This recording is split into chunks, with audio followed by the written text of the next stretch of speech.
Hello ladies and gentlemen, welcome back to our YouTube channel Aku English with Oromic. Aku from School of American English. Daawat to the channel Aku English with Oromic akkam nagaa jirtu bagi jiraattan guyyaan kun guyyaa wixataati. Guyyaa hadhaa keessatti kilaasii spookini jechootawwan yeroo baay'ee namoonni native speaker ta'an yookaan immoo namoonni beginners jiran doongoran yookaan immoo yeroo baay'ee haasaa keessatti jechoota doongoraa yookaan immoo himoota doongoraa kan fayyadamu kana ni sirreessinaa jechuudha. Kanaaf hanga xumura sagantaa kiyyatti akka na wajjin turtan yeroo hundayyuu affeera kiyya akkasumas chaanalii kiyya subscribe like share akka na gootan guddistan akka na bira dhaabattan akka bakka namoonni biraa gahan nageessan abdii sirraa qaba kallattii maan gara barumsa keenyatti haa deebinu today.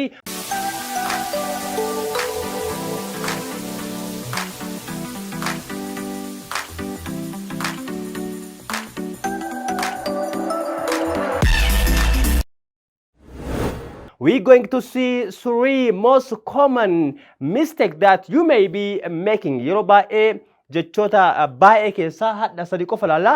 Sadii kana haala kamiin sirreessine jedhu. Jechoota sadii keessatti akkuma agartan tokkoffaa x godhee jira, lamaffaa x godhee jira, sadaffaallee x godhee jira jechuudha. Bakka isaanii jechoota sirrii yookaan immoo himoota sirrii fayyadamuu qabna jechuudha. Himoota sirrii sunniin kan akkamiiti? Now let's move on without further ado. All right. The first one say that tokkoffaan maal jedha? Sleep is coming for me. Sleep is coming for me. Afaan Ingiliffaatiin yeroo baay'ee rafuu barbaadda yookaan ribisi qabuu danda'a jechuudha. Yoo ribisi qabee sleep is coming for me namoonni baay'ee maal jedhani sleep is coming for me jedhan. Ribii na qabaa jira yookaan immoo ribii na qabee jira jedhan. Okay, sleep is coming for me. This sentence is absolutely incorrect. This is a big error. Kuni dongora guddaa jechuudha. So sleep is coming for me kana bakka biraati yookaan immoo hima biraa bareeda hima correct yeroo fayyadamnu haala kamiin fayyadamna kan fayyadamne you can try on the comment box irratti kaa'uu dandeettan an dongora jedhee jira isin ka irra yoo akkam jenne bareeda ribi na qabee jira yookaan immoo ribi na qabaa jira jechuudha baadde haala kamiin sirrii isaa bareessina kanaaf namoonni baay'een sleep is coming for me amani kun this is wrong kun sirriidha I mean sirrii miti kanaaf sirriin isaa maalidha you can say it is better to say what I feel sleepy yote bareeda jechuudha I feel sleepy. I feel sleepy chun hirribi na qabaa jira yookaan immoo hirribi na qabee jira dadhabee jira I feel sleepy hirribaaf na godha jechuudha. Or you can say option biraallee qabna you can say I am sleepy chun jechuudha. Okay I am sleepy tallee sirriidha jechuudha. But kan lamii keessaa kan irra bareedaa irra filatamaa maalidha I feel sleepy. Nama tokko yoo kamuga agarte jechuudha. Yoo kamuga agarte bro what's wrong with you? Then you can say, oh, I don't know, just I feel sleepy. Actually. I don't know, just I feel sleepy. I'm about to sleep. I want to just rest my bed. I want to just rest my back. Actually. Okay, do the kia. Chips or bada, erkachur bada. I want to lay down on the bed. So you can say, I feel sleepy. Mugiti na kabajira. You can mo riban na kabajira. So instead of sleeping coming for me, it's better to use this one. I feel sleepy. Fakkenyaf, I dash after eating lunch. Yoro bae lakana boda. Yo ribi na kabun da. Kanaf, I feel. Okay, I feel sleepy after eating lunch. Yoro bae lakana yoro bau riban na kaba. Ni mugay chun. I feel sleepy after eating lunch. I feel sleepy after eating lunch. Yakan yo yadu. Dokan mo lakana yoro bau riban na kaba. Kaitana mo. I feel sleepy example ikun chula. I feel sleepy in the classroom. Yeroo baay'ee gola keetti maaltu na qaba hirriban na qaba jechuudha. I feel sleepy in the classroom. Gola keetti ni mugaa. Gola keetti hirriban na qaba jechuudha. Most of the time I feel sleepy in the classroom. Most of the time just I feel sleepy after eating lunch. Or you can say after eating dinner. Or you can say after eating breakfast. It's up to you, it's okay. So you can say I feel sleepy after eating lunch. Egala kan ya dirabe hirriban na qaba yookaan immoo ni mugaa yookaan immoo mugiitti na dhufa yookaan immoo hirribatti na dhufa jechuudha. Or you can say she feels sleepy in the classroom. Gola keetti hirriba qaba jechuudha. She feels sleepy in the classroom. Gola keetti hirribatu qaba jechuudha. Kanaaf tokkoffaan sleep is coming for me bakka yookaan maal fayyadamu we can say I feel sleepy yote bareeda jechuudha. Hirriban na qabaa jira jechuudha. Bakka hiikan isaa jechuudha. Actually akka afaan Oromootti baay'ee namatti tolu dhabaatullee hiikan isaa I feel sleepy jechuun mugitti na qabaa jira hirriban na qabaa jira jechuudha. Okay. The next one is akkuma wanni yeroo baay'ee yoo dadhabde maal ta'a just I feel tired. Okay. I feel tired. Dadhabina jira. We can say I feel tired jechuudha yeroo baay'ee jechuudha. Alright. The next one is I did it wantedly. Maal jechuudha? I did it once. This is absolutely wrong jechuudha. Yeroo baay'ee waa wahii yoo beekan yoo goote jechuudha. Waa wahii beekan yoo balleessite. Beekan yoo tumte yookaan immoo beekan yoo nama jala waa fuute beekan jechuudha. Intentionally yoo fuute maataani I did it wantedly kun sirrii miti jechuudha. This is a mistake jechuudha. When you write like this, just you made a mistake actually. Don't go and barrest actually. So instead of I did it wantedly, okay? I did it wantedly. Bekan go to your bad day. My tie roba kun exit actually, kun stream actually. So it's better to say what? I did it confirm. I can say I did it much. I did it much. Good age actually. I did it good age actually. I did it again. Every day be good age actually. Okay? I did it again. Every day be good age. Okay? You did it automatan by gari gote. One gari that you did it, bro. Oh, bravo, you did it. Okay, one gari that you did it. One gari de biserta, one gari gote tachula. Okay, kanaf, I did it, huh? I did it on purpose. On purpose. Okay, wahi bekan gore churba. You can say I did it what? On purpose. I did it on purpose. Bekan gore. I did it on purpose. Itiyare gore. Through the planning, guys. I did it on purpose. Or you can say, option or you can say, you can say, I did it intentionally. Intentionally. Or you can say, I did it. Okay, you can say, I did it deliberately. Deliberately. You can say, look at guys, okay? Bekan gore waaway bekan gore churba afaan ingiliffa matan I did it on purpose. Yeah, I did it on purpose. Itiyade bekan gore chu. I did it on purpose. Or you can say I did it intentionally. Itiyade gore chu. Bekan chu. Or you can say I did it deliberately. Or you can say what? I did it deliberately. Bekan gore chu kun le chu. Fakkeenyaaf she hid my key. Ishiin qulfii kiyya na dho'iste she hid jechuudha. Hidin kun eessaa dhufee past tense hide jechuudha. Hide jechuun akkana barreeffama. Past tense isaa maalidha? Hid jechuudha. Verb 2 isaa jechuudha. Verb 3 isaa immoo hiding. Hiding. Verb 3 isaa maalidha? Hiding. Verb 1 hide, verb 2 hid, verb 3 maalidha? Hiding jechuudha. Dho'isuu jechuudha.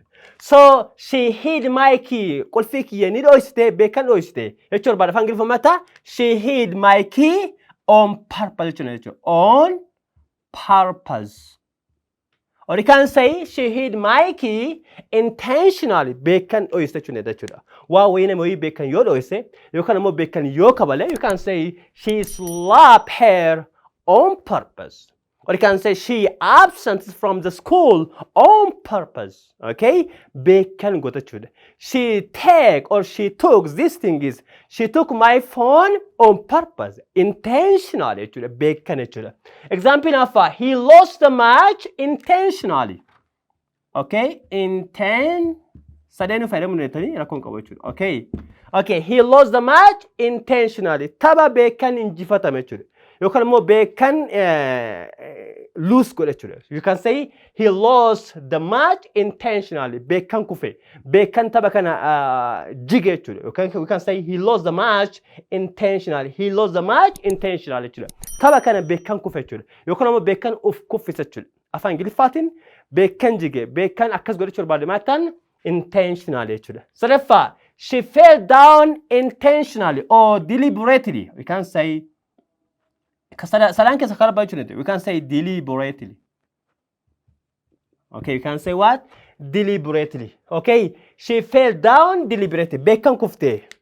Okay, beekan kufte. Yookaan immoo beekan kufanii. Yookaan immoo beekan kufee jechuudha baadumatan she fell down. Or you can say he fell down intentionally. Beekan kufe. Or you can say she fell down on purpose. Beekan kufe. Or you can say he fell down deliberately jechuudha. Beekan akkas ta'e jechuudha jechuudha. Bakka she did it wantedly bakka jedhamu kan inni fayyadamuu hin dandeenye jechuudha.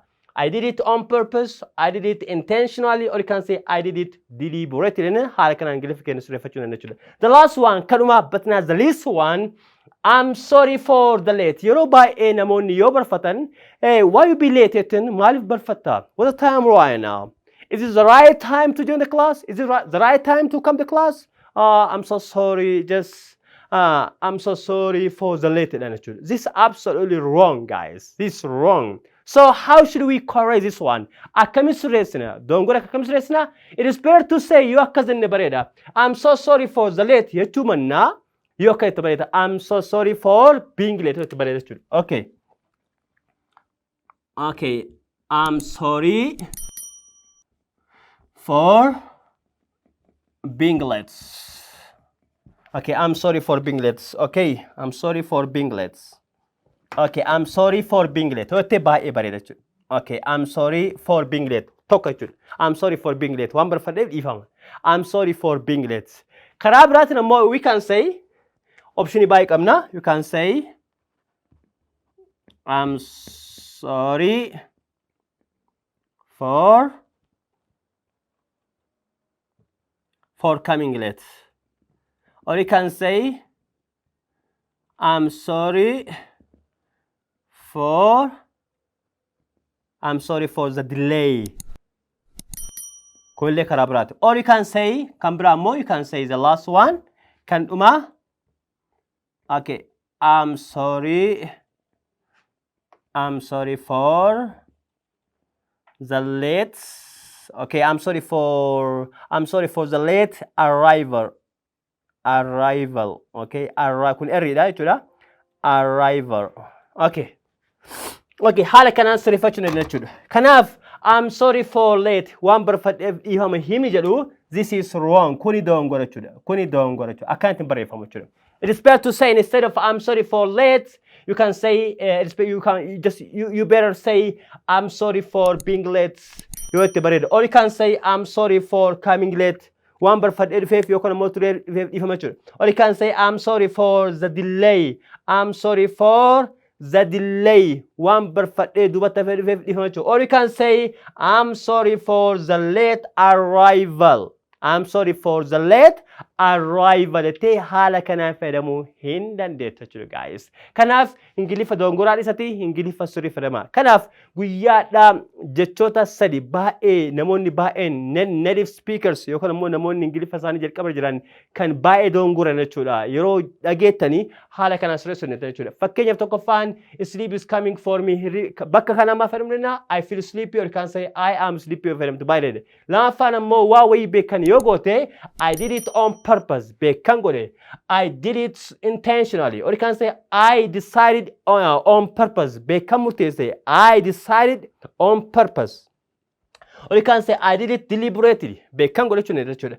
Kanuma ammoo yoo barfatte I'm sorry for being late hote bareeda jechuudha. Or you can say I'm sorry for coming late hote bareeda jechuudha. Or you can say I'm sorry for the delay yoo telle baay'ee filatamaadha. Or you can say I'm sorry for the late arrival yoo telle baay'ee filatamaadha. Jechoonni hamma isin barsiise sadi himoota fireezii gaalee sadi baay'ee namoonni baay'een misteekii kan uumanii haala kanaan sirreessuu danda'uu qabdanii yeroo taanullee kilaasii wal fakkaataa kana sirreessinaa ni barannaa hadhaaf barumsi ni qopheesse kana fakkaata yeroo taanu kilaasii biraatiin hanga walitti deebinutti nagaannaaf turaan dhaamsa kiyyaa akkasumas chaanaalii kiyyaa subscribe like share akkanaa gootan nabira akka dhaabattan hanga danda'e waan beekuun isiniif share godha isinis waan dandeettanii nabira dhaabadhaa jechuudha baada nagaatti bye love you all